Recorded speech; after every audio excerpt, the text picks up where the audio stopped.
Hi, these are some additional fallacies of argument.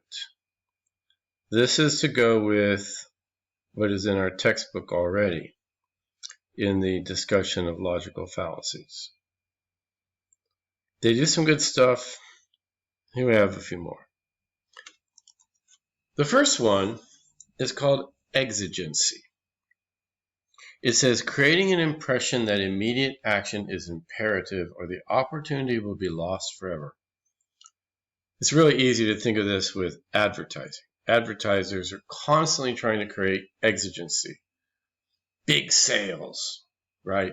Hey, wall to wall, we're selling everything. It's all got to go, go, go, right? That kind of thing where your heart gets going. You're like, oh my God, I've got to buy something right now, right? Oh, we won't have this around here. This car is going to go. This radio is going to go. Whatever they're selling, this computer, this piece of clothing, this diamond, right? Oh, I don't think we'll be able to have it here if you don't buy it now because this is really hot stuff, right? And that they've probably been sitting on that thing for ages. That's exigency. Flag waving. Flag waving, we see this a lot, is when people try to wrap up a product or idea in the flag, right? It's an American thing, right? Baseball, hot dogs, apple pie, and Chevrolet. That was a advertising shtick when I was a kid. Made the car seem all American, right? So you're going to buy a Chevrolet, right? And of course, political ideas and parties and candidates wrap themselves up in flags all the time, right? I'm more patriotic than my opponent. Glittering generality. You take something that's kind of true.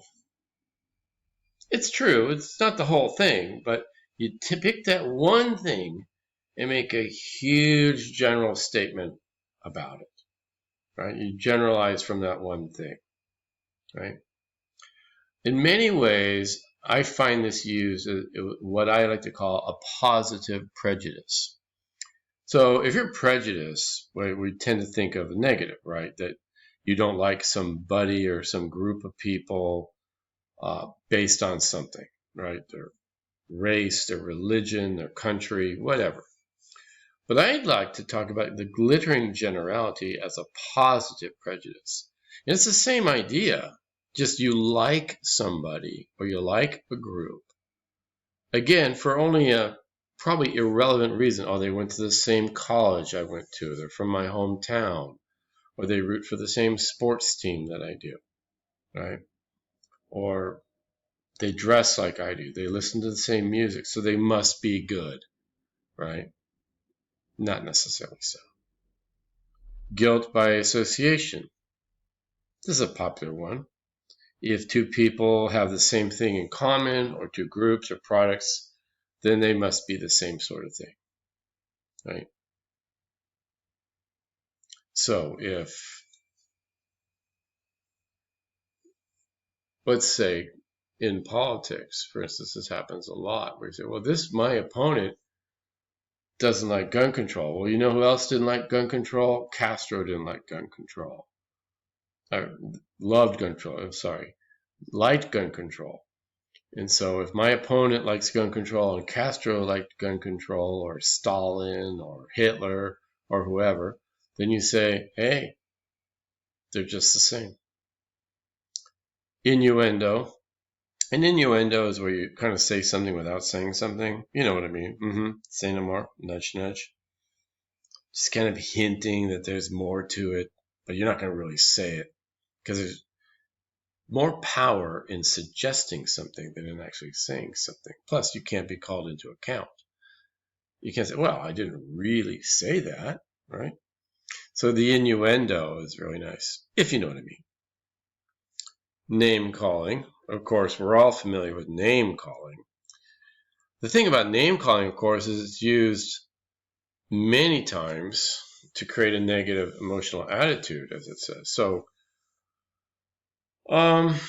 sometimes, and certainly we've seen this in our national politics. Even politicians will come up with kind of immature nicknames for their opponents, right?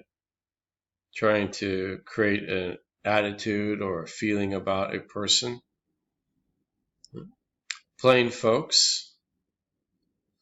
You see this a lot, for instance, in commercials, right? The plain folks appeal. Yeah, just like you. Good old-fashioned Americans, right? American values.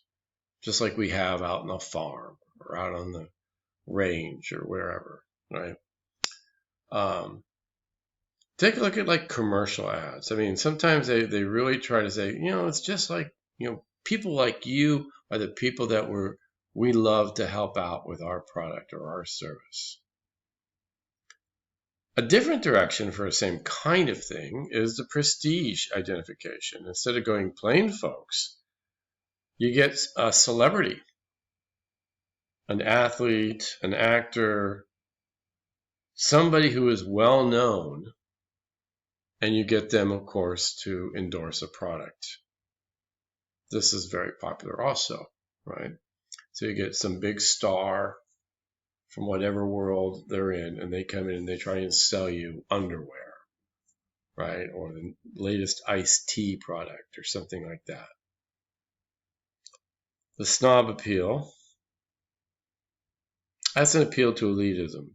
You'll be, a more impressive person if you have this. So you see a lot of marketing about logos, like a Mercedes-Benz or BMW logo on something. You can go up and down the line with fashion industry. A lot of fashion is based on snob appeal. If you have the high-end brands like Chanel or Prada, Gucci, and then they, sometimes they'll have things that are a little bit cheaper, not insanely expensive, and you buy it because why? It has the logo on it. It says Mercedes, it says Chanel, it says Gucci. Testimonial.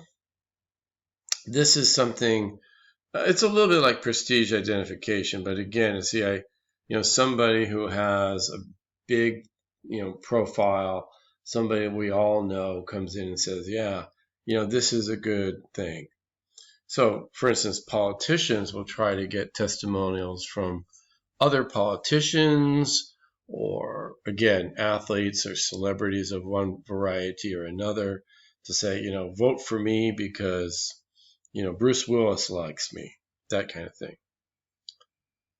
Probably a bad example there with Bruce. Transference. You ever wonder why so many insurance companies sell their insurance based on humor? Whether it's Geico, Progressive, State Farm, right? These companies sell products that are really very dry, actually, right? They're really very dry. It's money. It's numbers. It's percentages. Nobody likes that. But you like some company that has a sense of humor, right? A nice marketing campaign that gets you to laugh. And then you think, oh, this company made me laugh. I like them. I'll buy my car insurance from them. Whether it's really a good insurance company or not. Okay? We see this a lot. This notion of trying to create a feeling towards a company or a product, which quite honestly is totally irrelevant to the feeling that's being created. The unknown fact. Suggesting something is true that isn't really proven. Happens in a lot of arguments. Sometimes it may be that the fact has been, this unknown fact has been repeated and repeated and repeated so many times everybody thinks it is a fact. But sometimes we need to look at that a little bit more carefully and realize, we say that all the time. but maybe it's not actually true. The unknown fact. Okay, so I wanted you to have these additional fallacies of argument, and you can use, if you wish, in the discussion thread on logical fallacies.